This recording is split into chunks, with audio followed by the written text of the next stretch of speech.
Oh, cool. So this intake's specific because it's got the ports for the nitrous, right? Yes, sir. Yes, sir, it is. The green, or I'm sorry, the blue is for the nitrous itself. The red is for the gasoline. And there's a little pill that goes under each one of these. They're a different number and there's a different spread. And you run different, the pill itself will allow how much nitrous to flow through the intake. That's where I ran into a problem, and I called Steve because I had a question with the jetting on it, and there was 2 cylinders that had quite a bit of spread between the jets, and I could see if they were maybe 3 or 4 numbers apart, but one cylinder had 8 numbers, and the other one had like 6. And I didn't think that was right, and that's when I called Steve, and that's where Steve said, you know, you've got Sherm Baker's old motor, and he said that, you know, he would talk to Sherm, and Sherm would come up with his own tune-ups, and then unfortunately 3 to 4 weeks later the motor would be melted down because he didn't listen to him. And that's something that I really want to stress is I'm one to listen and pay attention to what's going on. So you hear a lot about kits, how many kits it has. So what does this one have? Oh, this is just a single kit. This is what they call a fogger kit. The gas, the fuel, and the nitrous will go through the intake and be sprayed into it. It goes through in what they call a fogger. It'll come in and it goes into each separate cylinder. So you've got number 1, number 3, number 5, and number 7. You got 2, 4, 6, and 8. And when we've got this actually on a progressive timer. You can't see it, it's mounted to the roll cage, but you induce it so far into the run, you don't really, depending on how the track is and how your suspension's set up, it will hook up, and depending on how far, we'll probably introduce the nitrous system as the car's going down the track, and the farther you go down the track, the more nitrous it's going to be introduced.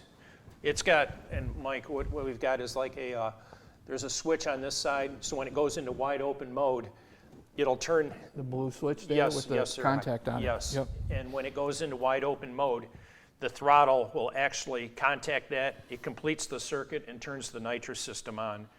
When you're saying kits, and I was going to actually, and I had toyed with the idea of putting a second kit on this, a plate system, and running actually 2 kits, where you run a plate underneath the carburetor, and then as you're running it, the plates usually hit the back tires and shock the system a lot harder than the fogger kit. I was going to put a plate system on here and then introduce the plate further on down the track, but for right now, and money-wise and budget-wise, I think I'm just going to stick with tried and true. Sherm actually did run a plate system on this and the fogger. He took it off, and I asked him about it, I questioned him, and he said, I didn't really see that much advantage, but if you want to purchase the plate system, I'll sell that separate with the motor when you come down and pick it up. And I thought, I'm just going to stick with it the way it is. So. And you can turn that off on the street when your girlfriend drives it. She's not running nitrous up and down the road. Of course. You know, I can even pull the bottle. I don't want to have her do any street racing, at least without me being there. But, you know, the bottle is mounted, the brackets are mounted right behind the passenger seat, and then I've got a ball valve with a pressure gauge in there that tells you the ideal pressure that you want to run with the nitrous tank. Ideally, you want to run somewhere around 900 psi, 900 to 1,000. Now, is this still going to have to vent it off like you see on the Street Outlaws where they vent stuff off? Yeah, I haven't got that yet. I haven't got that far yet. I put everything on here. You can see on this side, this is what they call a purge solenoid. Mm-hmm. And I've got a switch that's mounted on the steering wheel here that you actually hit the button, you hit this button, and it purges the solenoid. When you open up the bottle, when you first turn the bottle on, or you actually open up the valve on the bottle, you're going to get an initial hit that's going to be solid. I want to say it would be just the solid nitrous gas.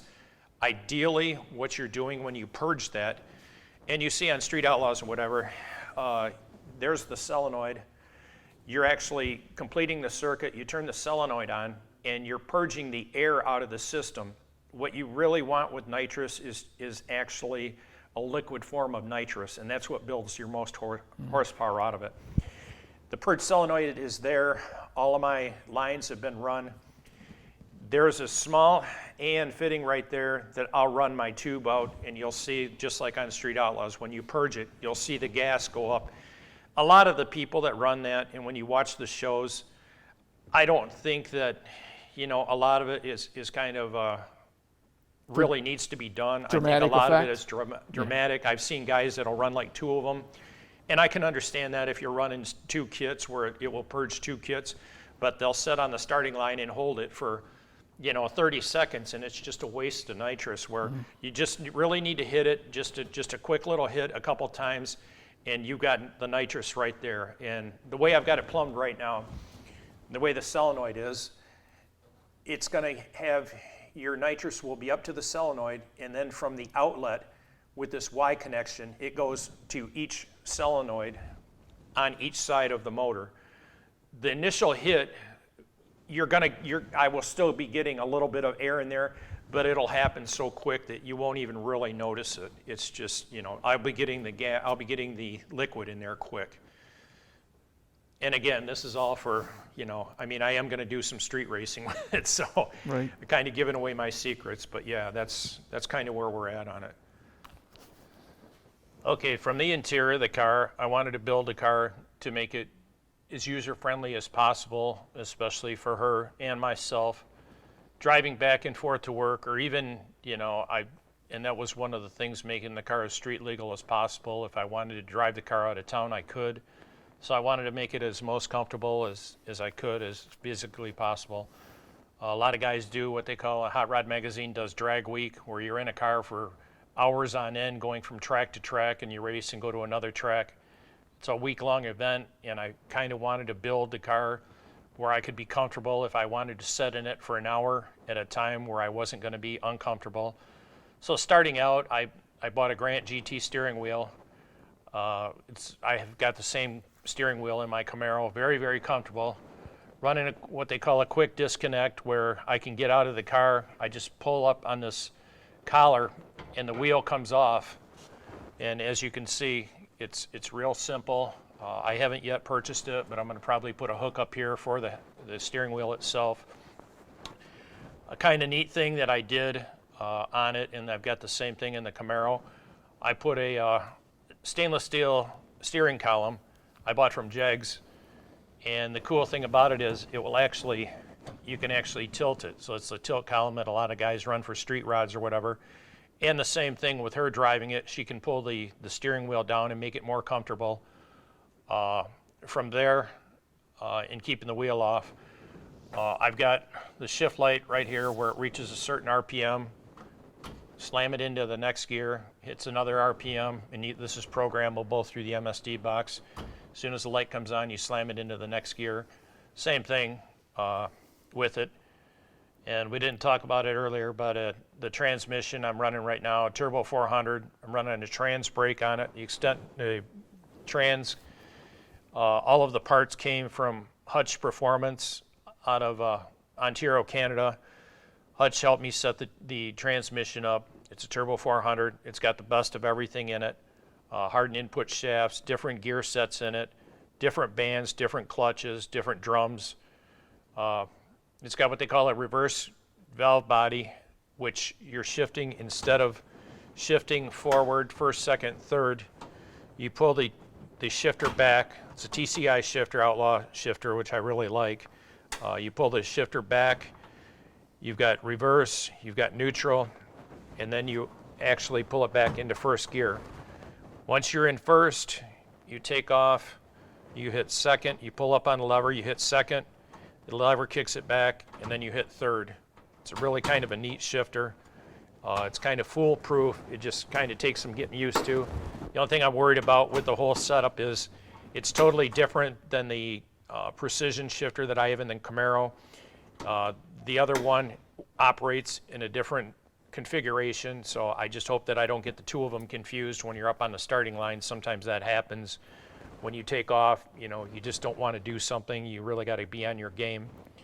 So that being said, going back to the steering wheel, I've got one of them one of the buttons is actually going to be for the trans brake. The other one is going to be for the line lock. The line lock is basically a device or a solenoid for the hydraulics, which will lock the front tires up.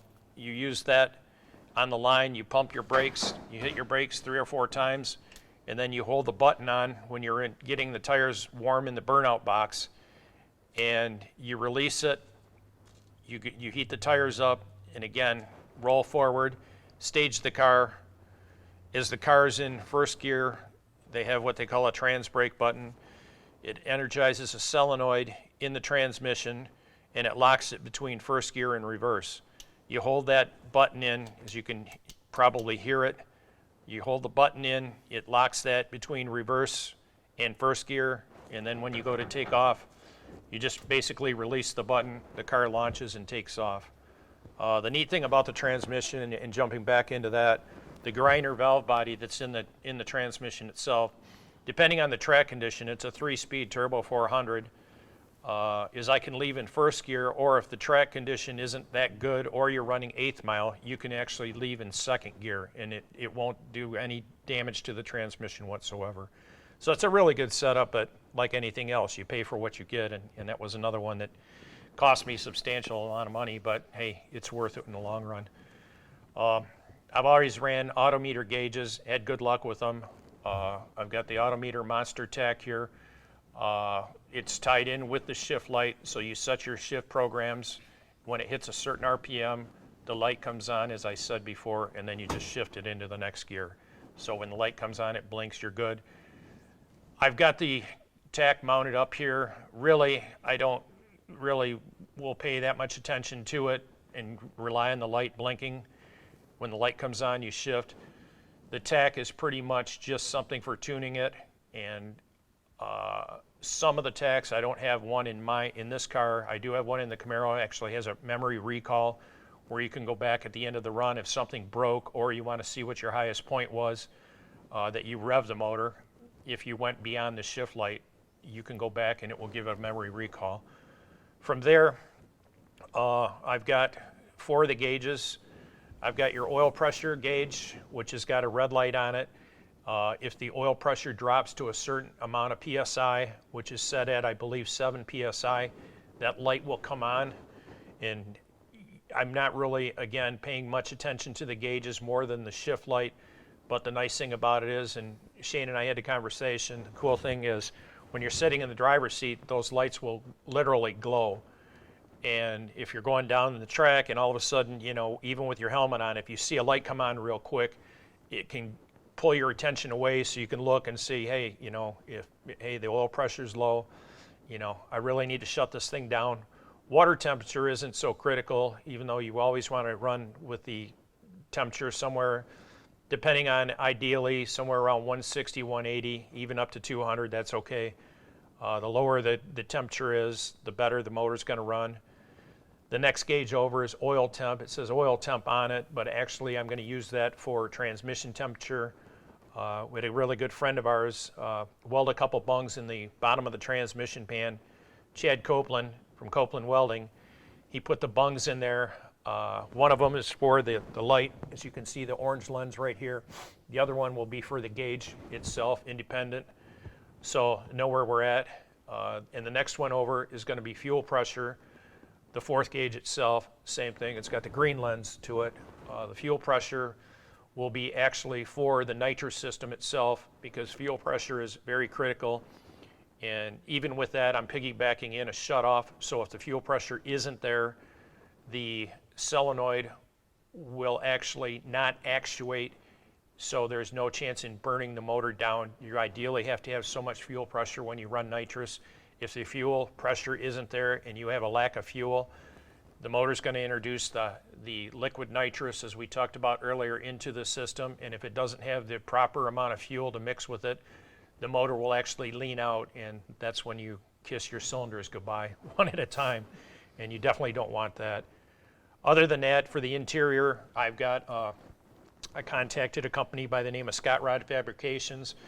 They're the ones that provided all of the sheet metal, and this Coincidentally, they didn't have anything for a G body for a Malibu, but we adapted and we made this work. This, believe it or not, is a dashboard for a Mustang. It's a Mustang GT dashboard, LX GT, whatever Mustang. We made it work and it seemed to fit the car perfect. I mean, with a little bit of trimming and that stuff, really cool. Side door panels, same thing, they're all bead rolled. It's from Scott Rod. And the back panel with the delete plate and everything for where the back seat was came from Scott Rod. Again, they did really, really good work. I shot them pictures of it and they were really flabbergasted by the work that was done and how good everything fit. Other than that, inside the car is was a Landau originally, so it's got some really neat pieces to it.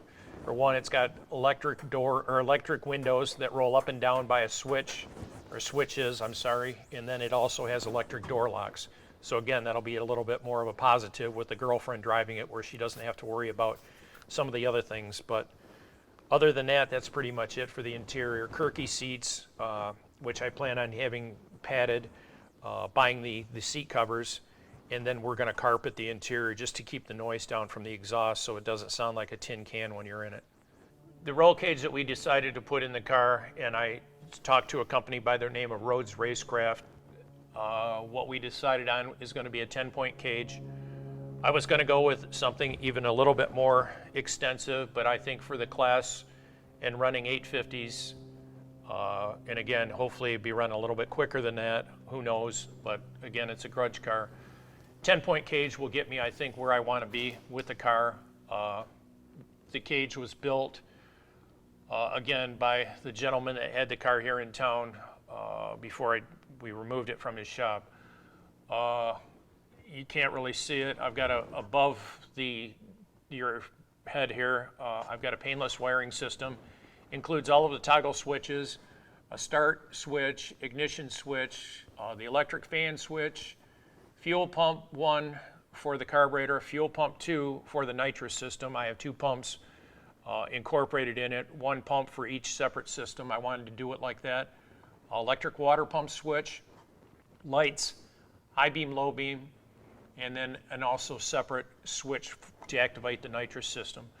Above that, or actually next to that, the nitrous management system itself is a NMS system with a complete computer setup where, as we were talking about earlier, we'll designate and give you the nitrous that you want at any time that you want to induce it into the run. From there to the far right, and it's on an angle, and the way I wanted it, it actually has a chute. I'll be running a parachute. You have to have a chute after you run so fast in NHRA, IHRA competition. You can't really see the lever because I zip tied it up. The bad part about it is the lever's a little bit long.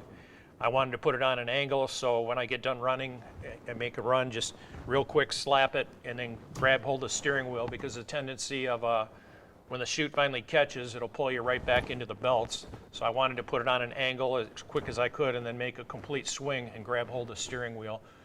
And as I said, the lever is kind of long, and usually or a lot of times working on it from crawling in and out of the car, I kept banging my forehead with the lever, so I decided to zip tie it up for now until we get the chute mounted in it. But that's pretty much it. 10-point roll cage. The forward points in the engine compartment, I'm running a mid plate, which is going to tie the transmission and the back of the motor into the frame, and then solid motor mounts. So hopefully, knock on wood, if everything works out right, I'm not going to twist the frame, and everything should be good to go from there. And that's pretty much it for the interior of the car.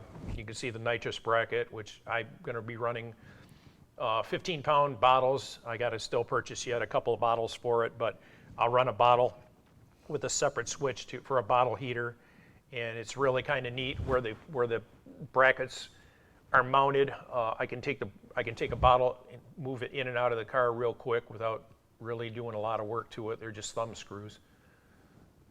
One thing that you don't see in the cage, and I'm looking over right now that I didn't point out, it does have 2 points or another bar that will actually be, a single point, and they're a swing out bar where I won't be running them on the street when I'm just cruising around town and whatnot, just for ease of getting in and out.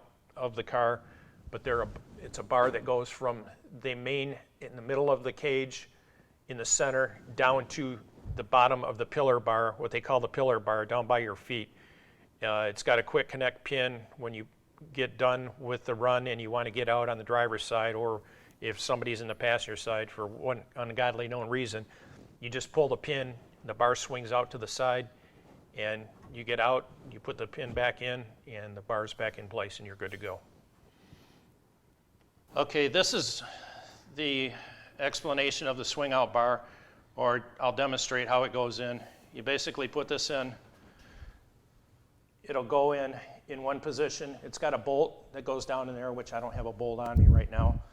But the bolt goes into the lower position at the lower pillar bar, comes up, goes into the back point, and it uses a quick connect pin. It's got a little ball in there that locks it in place. The pin will actually hold it. If I can get it to work, there it goes. And the pin drops in place right there. So you've got added protection. The rear end is a complete drop-in, bolt-in, narrow 9-inch Ford. It's to the stock GM specifications of what the 10-bolt would be, so everything was pretty much plug and play. Didn't have a bit of issues at all. We put it in. Everything was good. Upper and lower adjustable control arms instead of the solid control arms with the rubber bushings, so you don't have to worry about any flex in the suspension, whatever. It also has reinforcements for the floor pan. The G-bodies are notorious for flexing in the floor pan itself. We have the pretty much got those put in. It's all welded in, and as you can see in the bottom of it, I spent extensive amount of time myself on my back painting everything and making everything look halfway decent. You'll see the anti-roll bar that's up in there too, the bar that goes across. We have to weld the brackets for the links to get that adjusted, and then unfortunately right now as it stands, I've got the shocks on order, the Viking shocks, double adjustable coilovers, and the rear end's basically setting in there right now on wooden blocks.